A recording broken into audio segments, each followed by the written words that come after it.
My name is Gabe Gabrielski. I'm one of the organizers of this conference.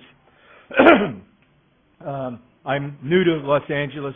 I arrived here on December 21st, homeless and unemployed. I spent my whole life on the East Coast, and I was a victim of Hurricane Sandy, where I lost my apartment and most of my belongings and my job. But I've been active in the socialist movement since my 21st birthday, March 1st, 1964, and I've been active in the left-green movement. My first recognition of the left-green movement was actually here in California when the Peace and Freedom Party was founded.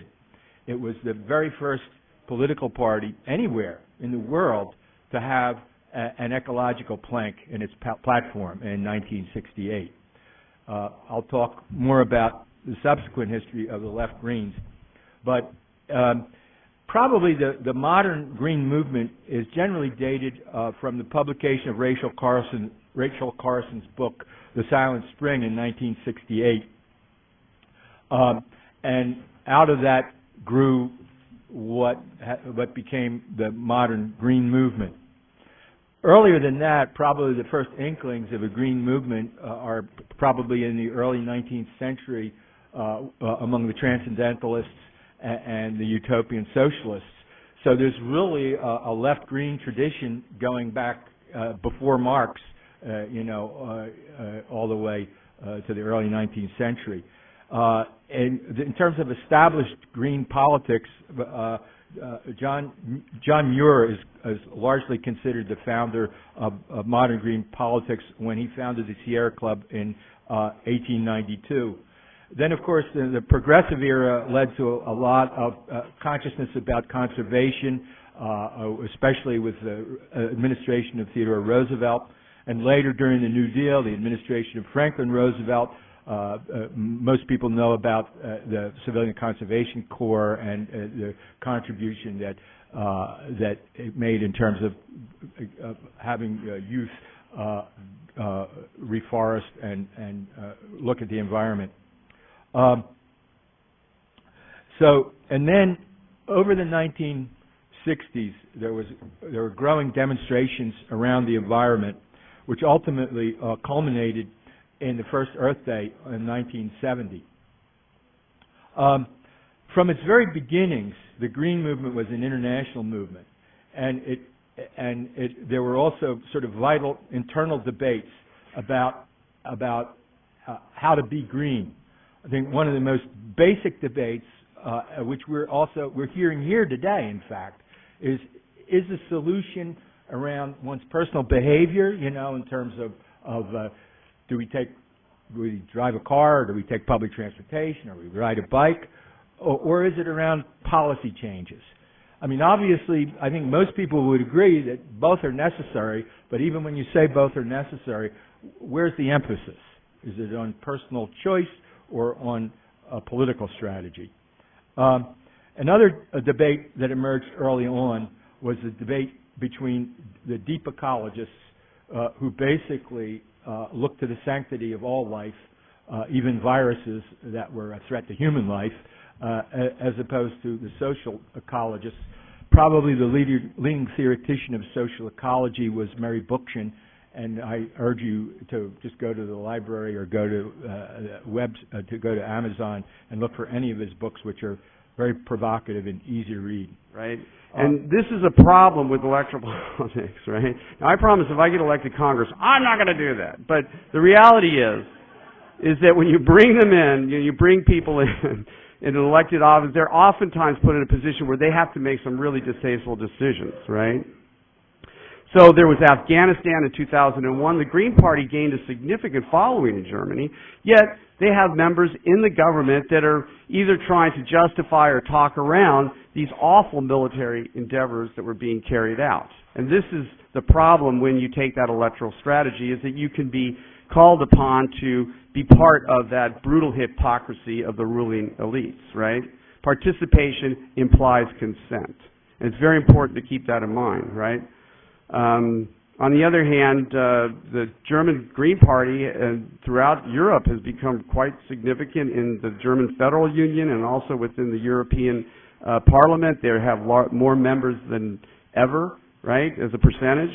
I think that the principal problem with the Green Party in taking this kind of electoral strategy is that, you know, they ignore the class base of these kinds of things, right? And that's what I think is so significant. We need to figure out how to be able to deal with this in a you know, a truly progressive and revolutionary way, that parties cannot replace worker activism, right? The reality in our society is that it's working class and middle class people, they're the ones that run things. And they have a tremendous power to change, right? And it's our job, I think, to go out there and help to encourage that kind of organization and change. By sending an elected representative, unless you're really careful, right, you can end up undermining that change. I mean, witness what happened with Barack Obama. I mean, how many people were so hopeful? I mean, sure, probably not you guys in this room. I don't know. I wasn't hopeful. But they were genuinely hopeful, right? And they're so disappointed now. And the reality is that there's this latent power in working and middle-class people that they could change this tomorrow, literally, tomorrow if they wanted to. So it's, you know, it's very important not to send false prophets, right? Right? Beware of wolf in sheep's clothing, because inwardly they are ravenous, right? And so we have to be careful about taking that electoral strategy. And I'm saying this as somebody I'm running for Congress. So anyway, but in conclusion, I think what we see is that, you know, the Greens challenge the established political party system only to become an established political party. And this is a real problem, not so much in the United States because we have not even been allowed in the door here, right? By the way, I was in Florida in 2000 during that election. Never was I prouder to be an American when I witnessed that election. Hanging chads, crazy Cuban Americans that looked like Don Corleone, right? Brooks Brothers guys. It was an absolute fiasco. And the Greens, by the way, had nothing to do with it. But it was unbelievable. Power politics and, you know, Jeb Bush, it was on it to the night, right? So, you know, the Green Party and the left-green coalition should be there. We need to address these very important issues about environmental destruction and how we can deal with it in a much more coherent way. And just getting people elected is not a way to replace what I think should be the real agenda, which is we need to organize that tremendous power of working class and middle class people. Those are the ones that in 1917, they said goodbye to the Tsar and they said goodbye to a war, right? That's what happened in Russia. And everybody said, you can never do that. The Tsar will always be here and Russia will always be at war. And within 10 minutes, those two things came to an end. I think we can do that here, right? If we handle it right. Thank you very much.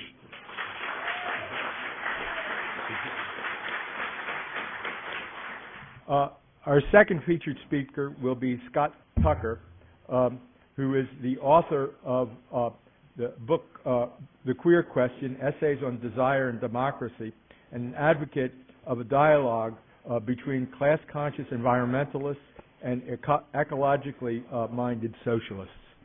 So, Scott. This urban-rural antagonism is a consequence of the advancing division of labor. It existed even under the ancient empires of Greece and Rome, and later under medieval feudalism, but it takes a more drastic character under advanced capitalism. That is why even Greens who do not consider themselves explicit socialists must consider that antagonism honestly. The Russian and Chinese revolutions of the 20th century took place in countries whose populations were overwhelmingly peasants, small farmers, and rural workers. What Lenin and Mao thought about industrial and agricultural workers is fairly well known to many socialists. By contrast, one of the great socialist thinkers of 20th century South American socialism, José Carlos Mariátegui, was born in 1994 and died in 1930 and is almost unknown in the United States. His work was very hard to find in English until Monthly Review published a Mariátegui anthology in 2011. Mariátegui was one of the founders of both the Peruvian Socialist Party, later the Peruvian Communist Party, and of the first Marxist Labor Confederation in Peru. I don't intend to revisit old debates between the Second, Third, and Fourth Internationals, except to note in passing that Mariátegui aligned his own party with the Third International. That's not my subject.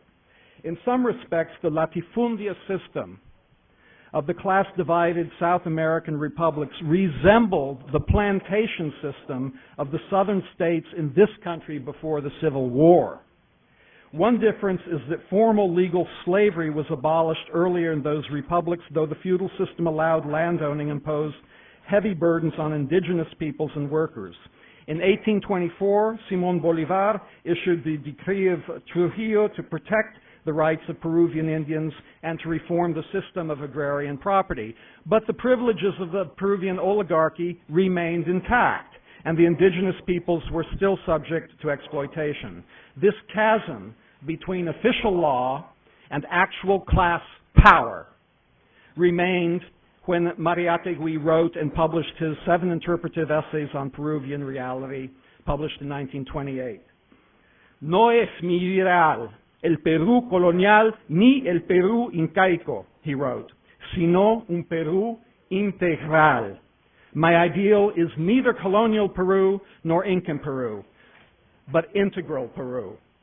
The second part of that book was, this comes close to home because I spent the summer in Peru when I was 15 and also among the Aymara and Quechua Altiplano villages. It's a life-changing experience. The second part of that book was titled The Land Problem, the Agrarian Problem and the Indian Problem. Mariátegui insisted, quote, that the problem of the Indian, unquote, was a problem established in the division of labor, and more specifically in the internal colonialism of Peruvian class divisions. Colocando en el primer plano el problema económico-social, asumimos la actitud menos lírica y menos literaria posible. No nos contestamos con reivindicar el derecho del indio a la educación, a la cultura, al progreso, al amor y al cielo. Comenzamos por reivindicar categóricamente su derecho a la tierra, meaning our first effort is to establish its character as a fundamentally economic problem. We assume the least romantic and literary position possible by identifying it primarily as a socio-economic problem. We are not content with demanding the Indians' right to education, culture, progress, love, and heaven. We start by categorically demanding their right to land.